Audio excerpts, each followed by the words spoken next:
Assalamualaikum warahmatullahi wabarakatuh. Bismillahirrahmanirrahim. Allahumma salli ala sayyidina Muhammad wa ala ali sayyidina Muhammad. Saudaraku yang dirahmati Allah Subhanahu wa ta'ala, ada banyak dosa besar, tetapi ada 3 dosa ini yang paling parah.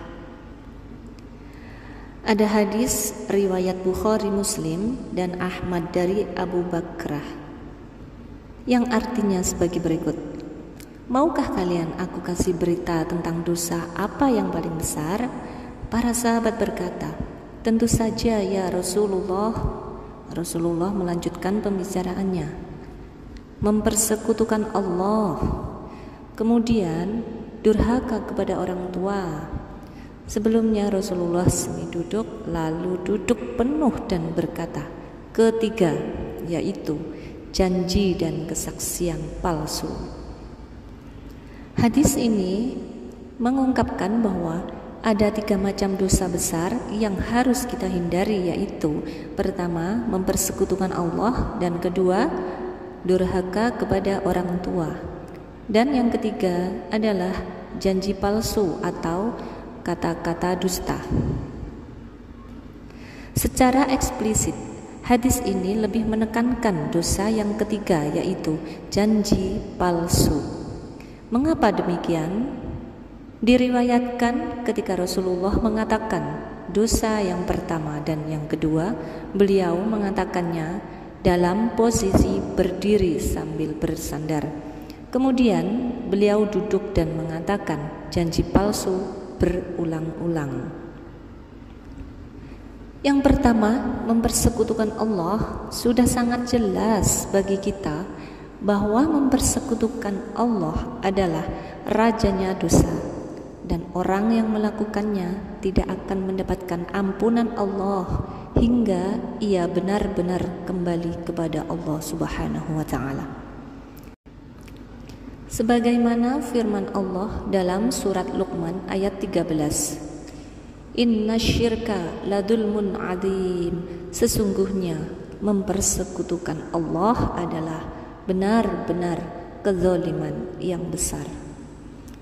Ayat ini memperkuat dengan sebuah hadis dari Ibnu Mas'ud, di mana Rasulullah mengatakan bahwa dosa paling besar di sisi Allah adalah menjadikan sesuatu sebagai tandingannya, padahal engkau tahu bahwa Allah lah yang menciptakanmu. Kedua, durhaka kepada orang tua. Ditempatkannya durhaka kepada orang tua sebagai dosa besar setelah mempersekutukan Allah terasa sangat pantas sekali, karena dalam Al-Quran berbakti kepada Allah selalu digandengkan dengan berbakti kepada orang tua. Allah berfirman dalam surat Luqman ayat 14, Anishkurli wali walidaika, bersyukurlah kepadaku dan kepada orang tuamu. Bahkan dalam satu keterangan disebutkan tujuan hidup manusia adalah untuk beribadah kepada Allah dengan tidak mempersekutukannya dan untuk berbakti kepada orang tua.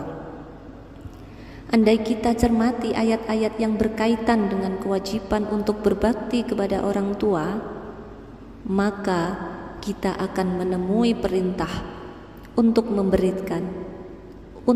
memberikan perlakuan terbaik bagi mereka. Sampai-sampai kita dilarang untuk mengatakan atau sejenisnya.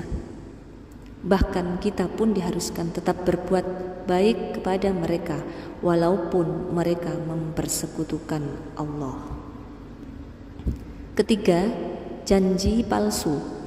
Rasulullah mengulang-ulang kata ini sampai 3 kali.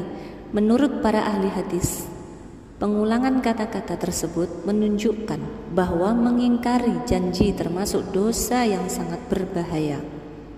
Dalam Al-Quran pun masalah ingkar janji diulang-ulang sampai beberapa kali.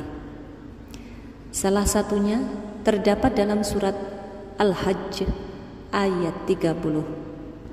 fajtanibur rijsa minal awsani wajtanibu qaulaz zur. Maka jauhilah olehmu berhala-berhala yang najis itu, dan jauhilah perkataan-perkataan dusta. Dalam surat Al-Furqan, ketika Allah menceritakan orang-orang yang mendapatkan berkah, salah satu kriterianya adalah orang-orang yang tidak bersaksi dengan saksi-saksi palsu. Dari sini saja kita bisa mengambil kesimpulan bahwa mengingkari janji termasuk dosa besar dan menunaikannya adalah perbuatan mulia. Lebih jauh lagi, Rasulullah Shallallahu Alaihi Wasallam mengungkapkan bahwa janji palsu termasuk salah satu kriteria sifat munafik. Selain berbicara dusta, mengabaikan amanat atau khianat, dan lari dari pertempuran. Saudaraku yang dirahmati Allah, semoga video ini bermanfaat. Akhirul kalam, wassalamualaikum warahmatullahi wabarakatuh.